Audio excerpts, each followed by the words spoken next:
Ace up here.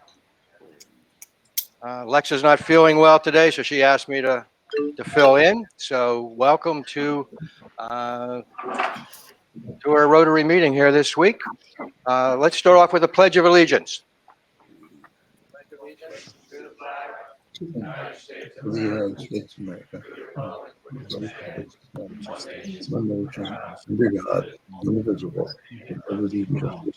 And I believe Bob Goller is doing our invocation from Voxland today. Bob, you there? Yes, I am. Can you hear me? Oh, there he is. Oh, he's over here. Can you hear me? Go ahead, Bob. Okay. As we gather here today as members of Rotary, we pray that we are very mindful of opportunities to render our services to help global fellow citizens and our community.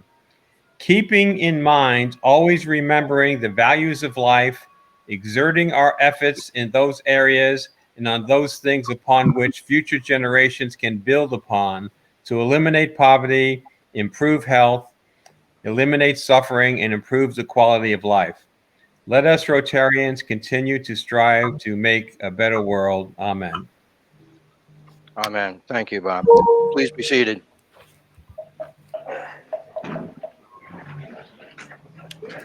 Sal, you have birthdays? Yes. We only have 2 birthdays, and oddly enough, they're on the exact same day. And I believe it's the 9th of May, and one of them is our former president, immediate past president, Steve Gould. And he's not here, so shame on him.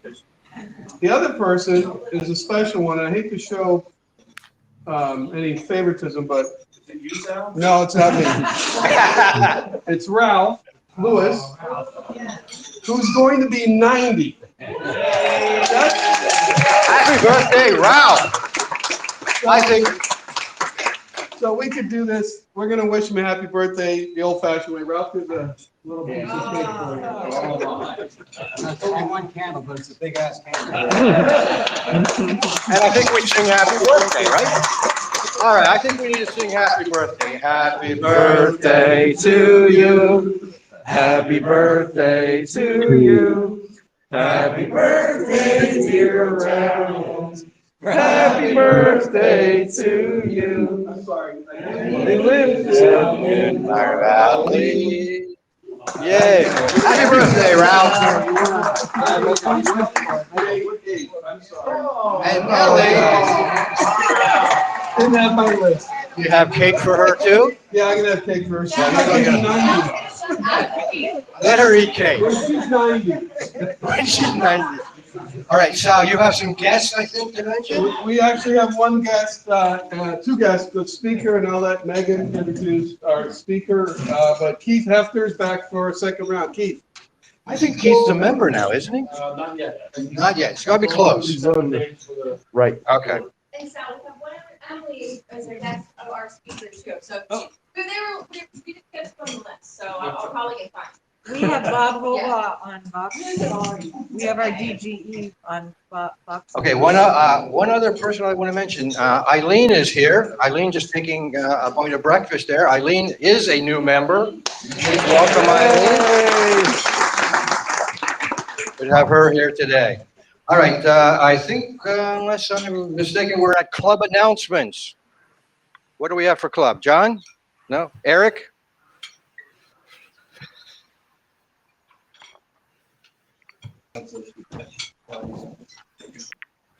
Is that okay? I think I know how to use this thing. Yeah. Hey, I'm going to make another push for our flag program. It is fully up and running right now, thanks to John Chiska and others and Wade. We got some of the kinks worked out of it. There's brochures on your table for if you wanted to just grab one of those today, run to the site. Mark Earl made it super easy. The site to register is just flags.emmausrotary.org. Everything is all worked out there. We had a few little glitches that we had to work out. We were another Rotary Club for a few days and a couple other things going on. But you can pay by check now as well. That initially, the form actually that you have here is the form that you would see for paying by check. So for all those interested, I think we're at the 10 or 12 members already. So we only need about 88 more to make my goal of 100 for the year. talk to your friends, talk to your neighbors. Mike Irwin is working on a door hanger that we'll get that printed and updated pretty soon to have out. So we're off and running. So do whatever we can to help and flag your neighborhood. Thank you. Yes, sir. 6. I did mention 5 last week. That was just my incorrect thing. The 6th one is Patriots Day, which is September 11th. And this year actually happens to unfortunately be the 20th anniversary of it. But so that'll be a big one also for us. So yes, there will be 6 this time, but the price is still amazing, $49. Still get you all 6. Yes, Gordon. For you, we want 3 years. Okay. All right. Because remember, you win stuff. Okay. You're going to the British Open, right? Yeah, exactly. We'll get you there. But yes, you can sign up for a year. You can auto renew. So it's an incredibly flexible program that's been put together for us, which, and again, is costing us almost nothing. It's a gentleman out of Texas who has just got a phenomenal program on all this. Yes, Cindy. Next announcement. Do you have your phone handy? Okay. Do you have a pen and a finger? Write it on your finger, Mike. flags.emmausrotary.org. It's also on the brochure. Grab a brochure, Mike, on your table. It's on there. Anything else? Awesome. Thank you. Club announcements?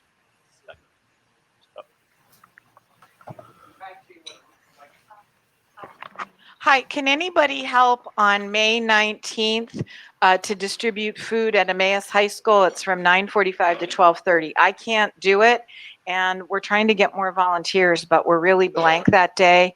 We can get, if you don't have a big car to get the 85 bags, we can get it to the high school, but we need help distributing, so please see me. The second announcement, our District Governor, Bob Hobaugh, our District Governor-elect, Bob Hobaugh is on the call, and he would like to make an announcement through VoxLAN. Do I give this back? Thank you, past District Governor Cindy Horniman. I appreciate that. I'm here to enjoy your meeting, but also to let you know that we're going to have a district changeover at Brookside Country Club on June 29th. We're going to be meeting out in the terrace around the back, and I would love to see all the folks from Emmaus come out and enjoy that. That's going to be June 29th, a Tuesday evening. So please put it on your calendar. Thank you.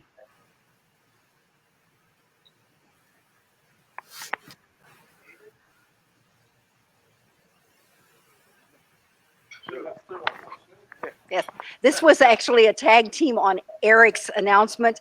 The Emmaus Rotary is in charge of the Emmaus Flag Day program this year at the community park in the Arts Pavilion.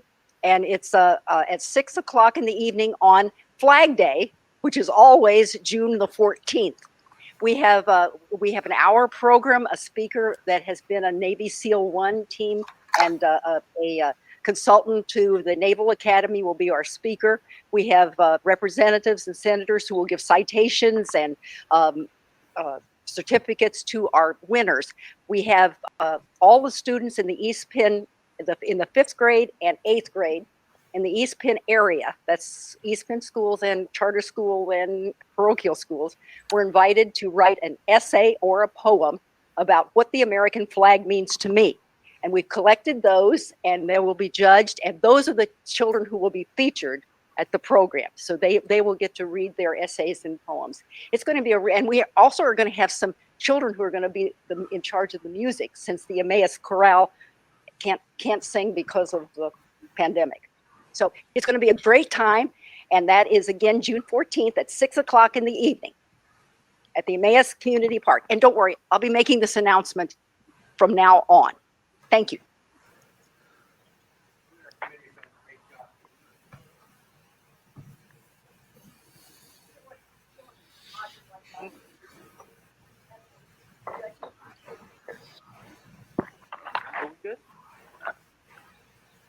I just want to thank everybody for contributing today.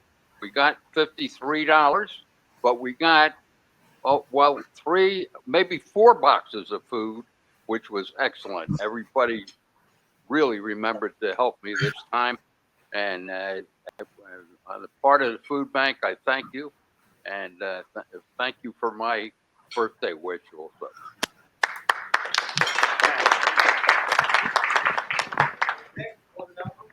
Yeah, Bags of Beef, guys, coming up May 23rd. Let's go 1 to 5. Whoever you have on your Facebook account, please send it out. Or whatever social media you take a minute, send it out to them. We're up to, I think, 2016. We'll go to 40. That'll be our max out of the season. But the beef and beer starts at 1, goes to 5. I think it's going to be a fun time for everyone. It's over at Field. You'll see the lineup on 100 on Sunday. For the Field. And we're going to go. Yeah, you ask questions, ask comments, everything. Sal is the chair of the committee. Thank you, guys. Sal, you've done a great job getting this organized. Please support them.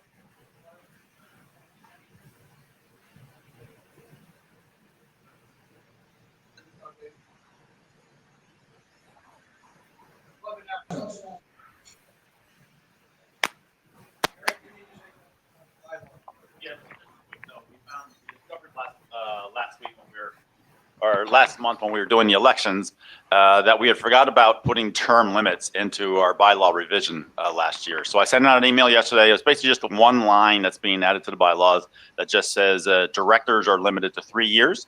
They have to be off a year, and then they can go be elected back onto the board. So in order for it to be official, there has to be an official notice from the club 10 days ahead of time before we vote on it. So I'll let Lexa decide when she wishes to do that. But just a little FYI, just like I said, it's a one-line change to our bylaws. All right, well, we're going to turn it over to the Sergeant at Arms, door prize, happy dollars, all that's good stuff. Oh. After that. All right. So the greeter who isn't on her phone. Okay, I'll just pay $5 is what I have in mind. I knew I screwed up. I was sleeping late. Oh my gosh, here you go. What do I have to do? I'm all confused. Okay, we have a new, wait a minute. Who's in charge of this? I think he should have to pay too, I'll tell you. I mean, so I'm a little slow. You get to pick one of these. Wait, did you get one? Who signed her in that she didn't get a ticket? Okay, so you pick one of these and then somebody gets a prize. And you will get lots of pressure to pick whoever is in the microphone. Okay. 261. 261, 261. Seal, yay! Do I give another one? Or they just get the, oh, Seal, you get $20. You can give it to her. Oh, we're back to money now.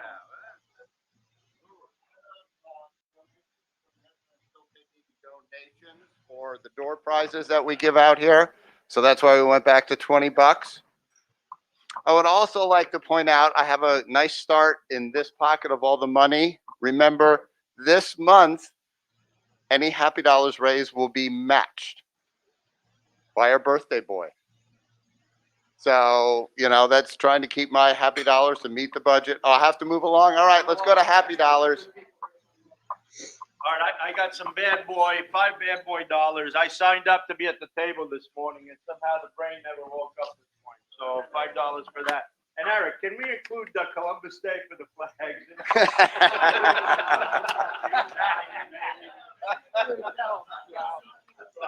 David. Good morning. Good morning. So about last Thursday, I got a call from the Small Business Administration asking if we would host the vice president and the second gentleman for a meeting in Allentown.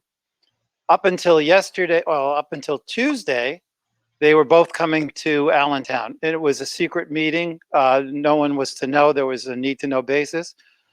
On Tuesday, we were called. The Vice President Kamala Harris ended up going to Rhode Island. But yesterday, second gentleman Doug Emhoff came to our facility that I co-run in Allentown and walked through. We got to spend the day with him.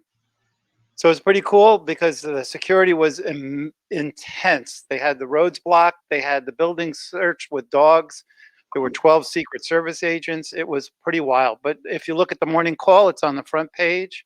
Channel 3 in Philly, Channel 6 in Philly, and a couple of national news outlets carried it. So good publicity for the region, good publicity for us. $5.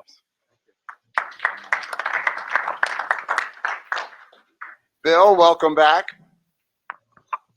Sorry, Ralph, this is going to cost you 20 bucks. Seriously, it's great to be back. Suffice it to say, the morning routine to get out early has been a real challenge in our household, so I haven't been here for a long time. But I definitely want to thank Fred, my wingman, who's been covering E-Ray. I want to thank everybody that's continuing to tribute to E-Ray because we are doing well in that regard. So it's great to be back, great to see some smiling faces in person. I'm going to try to get here as often as I can. Thank you. Thank you. All right, the head table over there, Eric, then Megan. Oh, you're just giving? All right.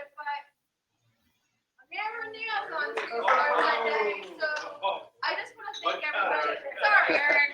I've gotten pretty good at handling the hammer. On Monday the 10th, my team, What's the Hammer, is competing in the Nailed It competition. Thanks to everybody who supports my team on our website and here at the club with cash or check. I really appreciate the support. In the final stretch, getting to our goal of $1,500. So if anyone else would like to contribute, the link is just something in there. And wish us luck because we don't know what we're doing. Yeah.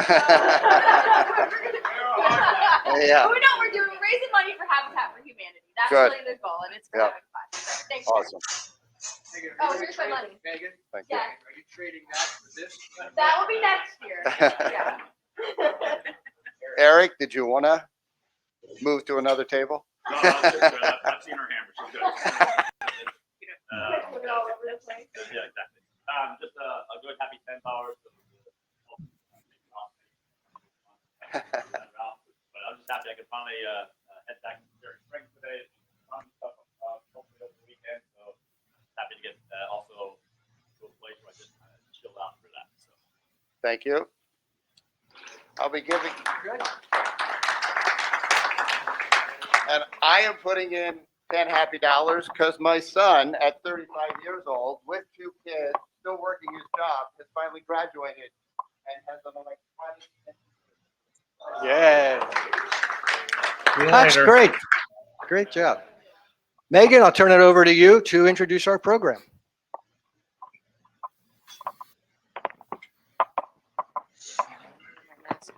Good morning, everybody, again. So I'm really excited about our talk this morning. We have Michelle Grasso here, and I always cheat by looking at my phone here. Vice President of Development and Communications of VIA of the Lehigh Valley. And usually I do like a whole bio and everything, but I just want to say personally, VIA has helped my family tremendously over the years. My uncle Scotty has been going to VIA for as long as I can remember, since I don't even know, since I was a teenager or a kid. The bus would come up and pick my uncle up in the morning, and he would go to work all day, and he had a sense of purpose, and it made such a difference to his quality of life. So I want to thank you for what you do, because it makes a difference to the people going to it and the families who have loved ones that they care for. So without further ado, I'll let Michelle talk about what VIA does. And Emily, too, is newer to VIA. She is here with Michelle as well. So thanks, Michelle. Oh, well, you're going to have to. You live local, right? I am, yeah, I am. Well, guess what? You're welcome to Rotary. We'll get you signed up. All right. Thanks, Michelle. Come on up. Good morning. So I think people who've lived here a very long time probably remember LARC. So VIA was originally LARC, and then in the 90s it merged with United Cerebral Palsy and became VIA. Just so you know, VIA doesn't stand for anything. It's the Latin word for the way, and that's what we do. So just the pictures here just are recent.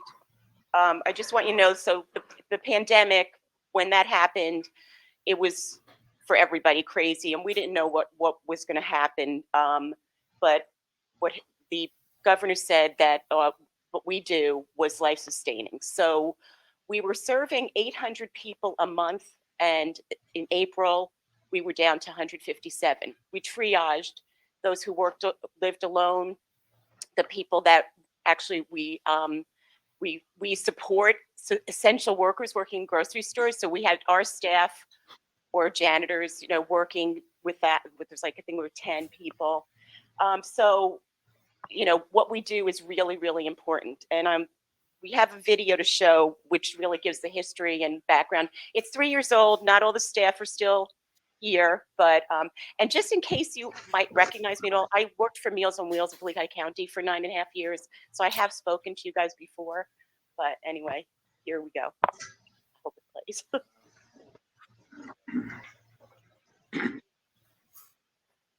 Did you click enable content? Absolutely no idea.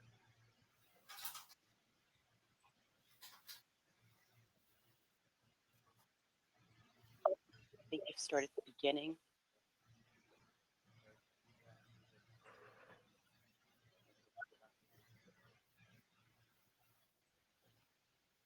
I'm sorry.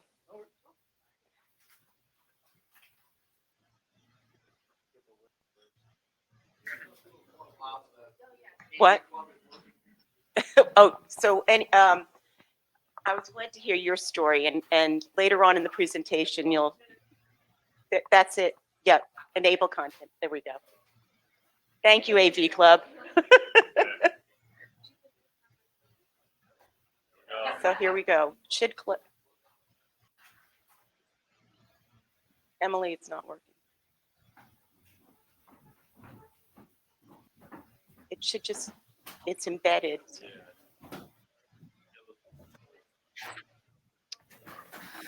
We can have the young Emily who's maybe try. Yeah, it's on YouTube. Can you go to YouTube? Yeah. Eric.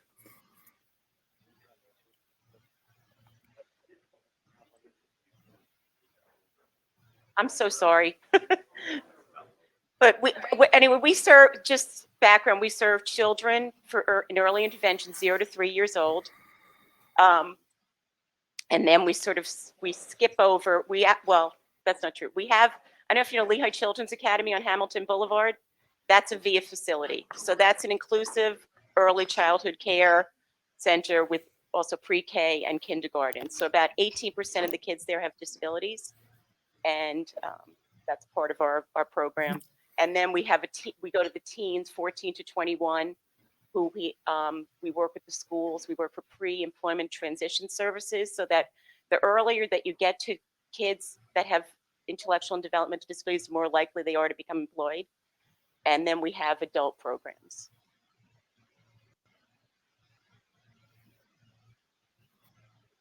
There it is. You mentioned at the pandemic, you went down from 800 to 150. 100, and now we're up to 555 a month. So it's good. No, it's been, and I have to say, all the federal money, it's been a lifesaver. Otherwise, we would probably have gone under. Sound?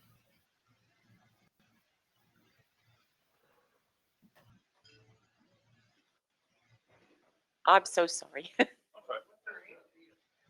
It doesn't stand for anything. It just is Latin word for the way. So we've tried actually to like vocational, but it doesn't stand for anything. It just means the way. And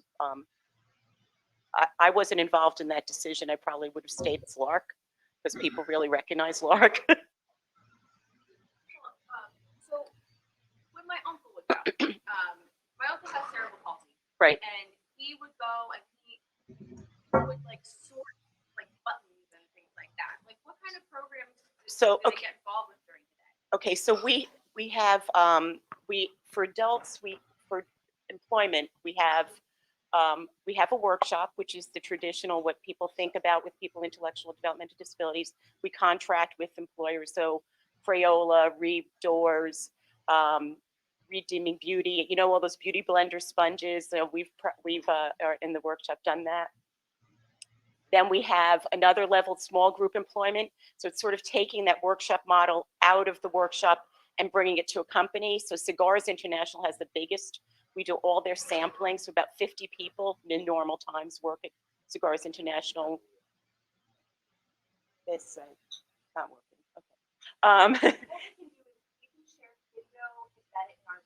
Yeah, that's fine. That's fine. And then we have competitive employment, which is trying to get jobs in the community as anybody. And we provide the supports to get people. The first slide, if we could go back, since this isn't working, if we could go back to the first slide, and I'll tell this, I don't know if you saw, we actually had a lot of press. We had a morning call article, CBS 3, WFMZ,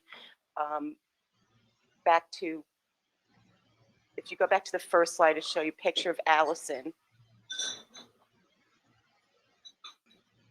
So there was this young woman, Allison, and she came to VIA. She didn't really know what she wanted to do, but her whole life has always baked and loved baking. Well, Allison has autism, so when I say, so you've done this your whole life? She goes, not really my whole life, because I didn't do it when I was an infant, but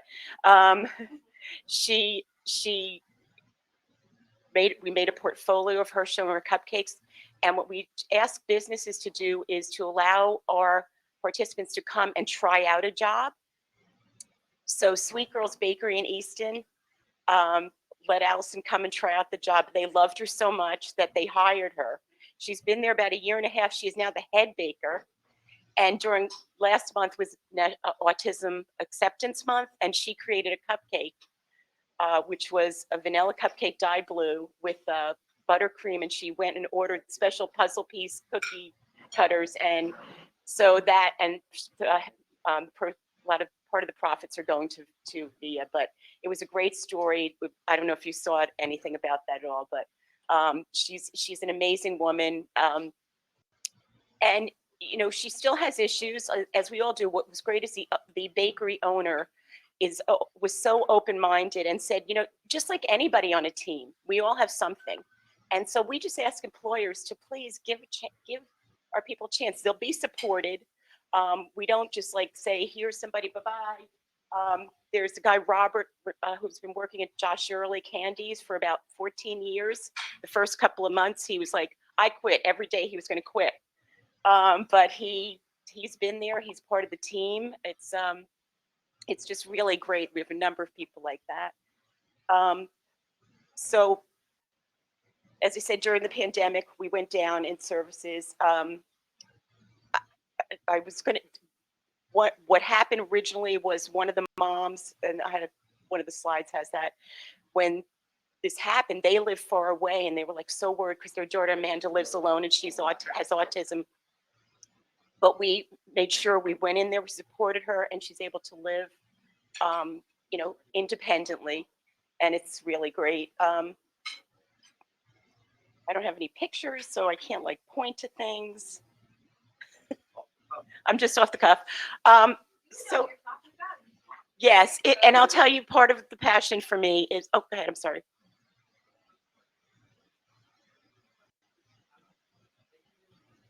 Yeah, we're taking donations. Just so you know, our thrift stores, we actually had 5 at one time. They're not the most profitable thing for us, so but we do take donations, and it's a great this weekend on Saturday we're having a big blowout sale, and I won't tell you which internet retailer gives us all the returns. Zwilly. But we get all the returns from Zwilly. We get, which was all brand new merchandise, really great stuff. So if you're looking for bargains, we have got lots of comforters and shoes and clothing and housewares, and we're having a big sale on Saturday. It's on Broadway in Fountain Hill. So from 8 to 10, we're having an employee sale, so our employees get to enjoy that as well. So, okay, I'll tell you. A little history, how had the evidence of, Yes. So as most organizations, it was in 1950s, a group of parents with adult children with developmental intellectual disabilities. At that time, there weren't a lot of services, schools, there wasn't anything. So they got together to say, what are we going to do for our kids? This was happening in Lehigh, and the same thing was happening in Northampton. So they actually were part of the ERC, and then I think they split off and became LARC, which was at that time Lehigh Association of Retarded Children. We don't use that term anymore. And then as they started adding services, especially rehabilitation, working services, became the Lehigh Association of Rehabilitation Centers. So it was still LARC. And then, as I said, in the 90s, they merged with the United Cerebral Palsy Association of Lehigh and Northampton, I guess, and then became VIA. I'm going to tell you my story. So first of all, my son did graduate from Emmaus High School. He has autism. With Mother's Day coming up, I think all parents, when you have he's my first child, when you have your first baby, you have all these dreams, and I don't want to get teary, but he was exceptional in many ways. He actually started reading at 2, and at 4 was reading at a 4th grade level. He is gifted, but I knew there was something else going on, because he would get extremely upset about things. He didn't sleep through the night till he was 7. I had to calm him down by holding him. And it was Asperger's syndrome. And at that time, it wasn't in the DSM. He was born in 1990, but it was in the DSM in 1996. And somebody had mentioned to me Asperger's. And so, I actually went on, at that time it was dial-up. I was talking to people around the world, and it was called hyperlexia, kids starting to read too soon. Like, I'd take my son to a park because I wanted to socialize, and he'd be coming out with books. And I'd say, we're here to play, not read. And we'd be like, if my child read, they didn't understand that developmentally inappropriate or not traditional developmental. So regular preschool didn't work out. So he was in preschool handicapped, and throughout his, we got him the early, the OT, PT, speech therapy, worked on behavioral issues. He was mainstream because he was gifted with a full-time aide. So he was able to do that. We moved to this area. I chose Emmaus because Emmaus High School we moved from New Jersey, an Asperger support class, which I don't know if you know, but it's a great program. And he also has comorbid mental illness, so it makes things a little difficult. And that started in 8th grade. When the first time he was hospitalized, he said, "I wish I was back in 6th grade when I thought everybody liked me." So it's been a long thing, but with the help of VIA, my son during the pandemic has his own apartment. He lives on Broad Street in Emmaus, and they come every day. Staff take him out. He gets to go out in the community, do things. We keep trying for part-time jobs. He has done volunteer work. He has some, college, but he's very anxious and, stressed, but we'll get there for him. But I'm so proud of him that he is able to live in his own home because of support agencies like VIA. And, and we do depend on community support. That's, my job is fundraising. And we just, we have autism programs, we have the employment programs, we have community connections, who's getting out in the community, and actually are the people that we serve volunteer. So we have Meals on Wheels counts on our participants to deliver meals. They volunteer. My son volunteered at the senior center. He volunteered at NAMI doing all the data entry. They volunteer all over the place. And so if you're ever in, we have about 25 different vans that go out through the community. So I don't know if you ever see anybody, but it's just a great program. I mean, everything that we do it means a lot. Yeah.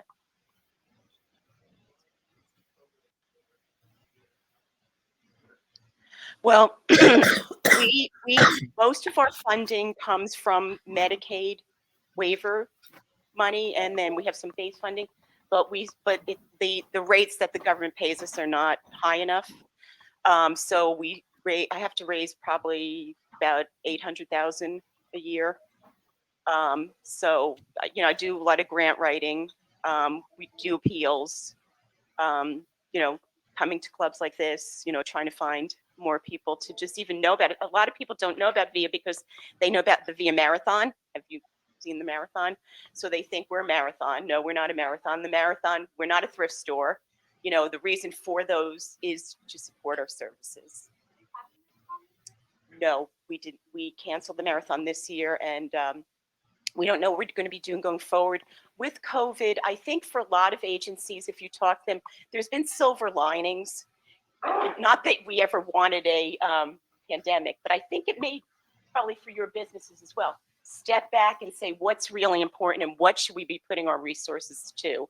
And we are really focusing more on, more of our resources on mission, and putting on events takes up a lot of your time, and the payback isn't as great as other ways of getting money. So, do you have any other?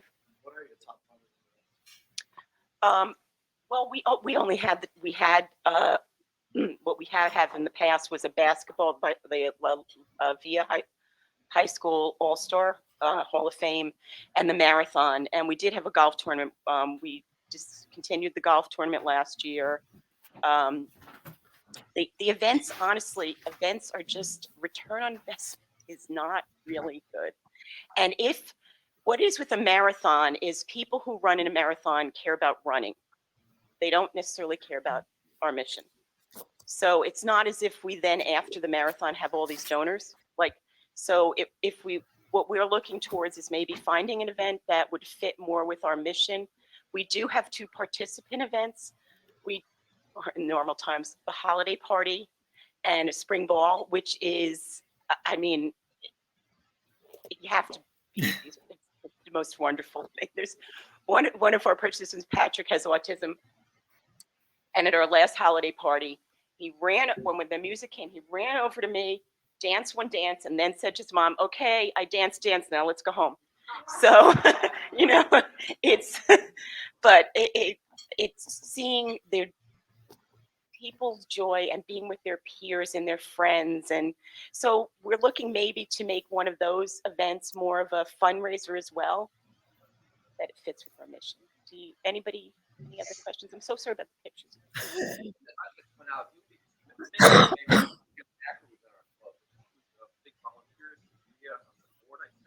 Oh, okay. Yeah, there's so many people have children with disabilities. No. We get designations, but no. The United Way,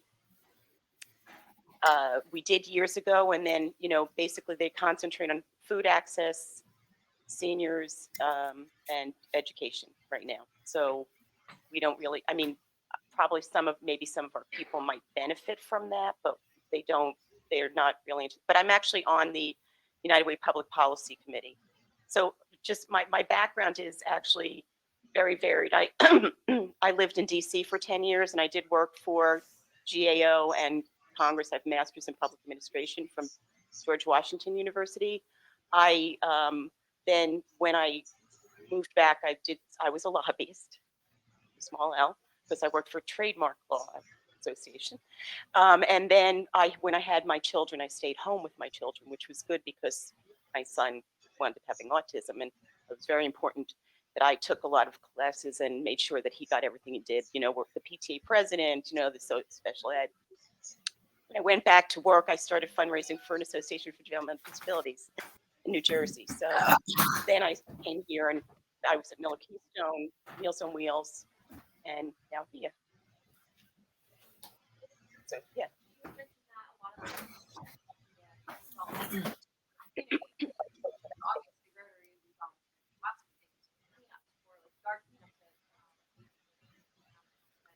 that be something that would be enjoyable for the hang out with us and volunteer and do the garden cleanup? Yeah, and they'll come with staff. So let me know about that, and I'll talk to. Yeah. I was just curious. The services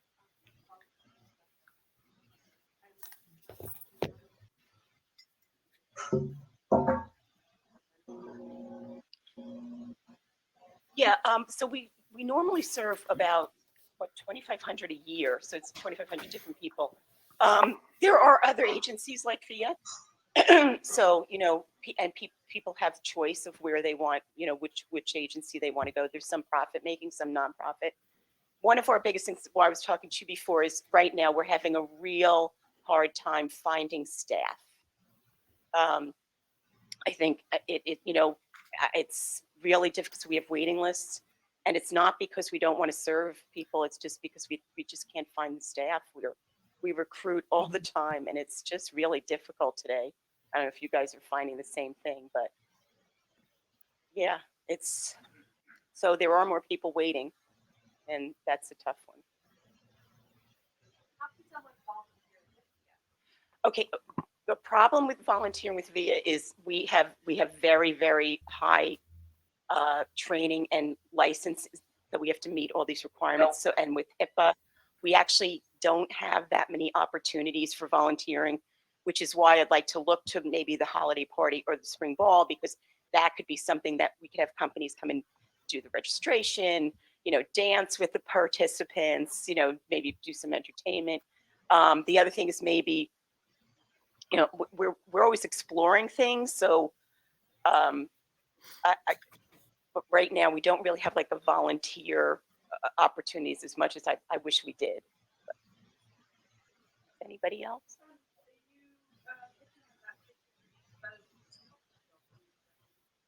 It's funny. I saw that. One of the young women who got the franchise. I don't know how her parents got it, whatever. We're looking into that. We're always looking for new places for our participants to work as well. And like I said, if you could open up your door and let somebody try out a job, that's really a big need for us. You know, it's been difficult because of COVID. People, you know, that we used to be able to go to, they can't open their doors.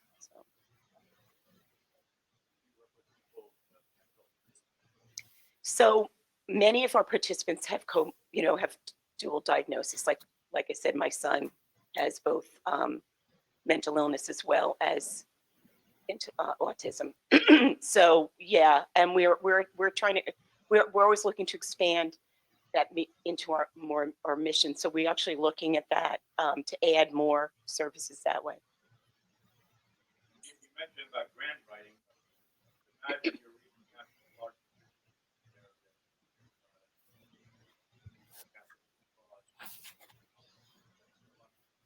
you do have a certain level of budget. Yep. Yeah, Air Products is a supporter of ours. Actually, we have somebody on their board from Air Products. St. Luke's is a big supporter of ours. Service Electric, you know, and then I write all the grant, you know, the funders. I mean, I'm always looking for other places. So if you know of any, let me know. So yeah, thank you.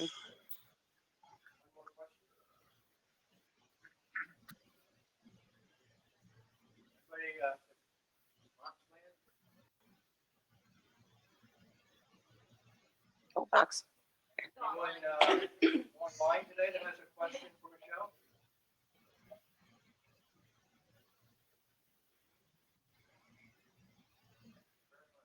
Thank you. Presentation didn't work. Certainly our apologies to Michelle and Emily. Emily, you're now an honorary member of the AV Club. You're welcome back anytime. Thank you for being with us. And I encourage all our business people, if you have some thoughts on maybe having one of the VIA folks come and talk to you about helping out in your business, please talk to Michelle or Emily at the conclusion of the program. So we'll wrap up today with the four-way test. If you could please rise. The four-way test of the things we think, say, or do. Is it the truth? Will it build goodwill and better friendships? Will it be beneficial to all concerned? Thank you, everyone. Make it a great week.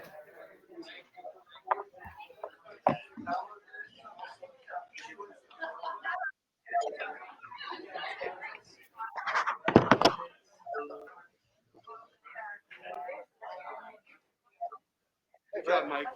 Good job, man. we just had my coat on, it would have been perfect.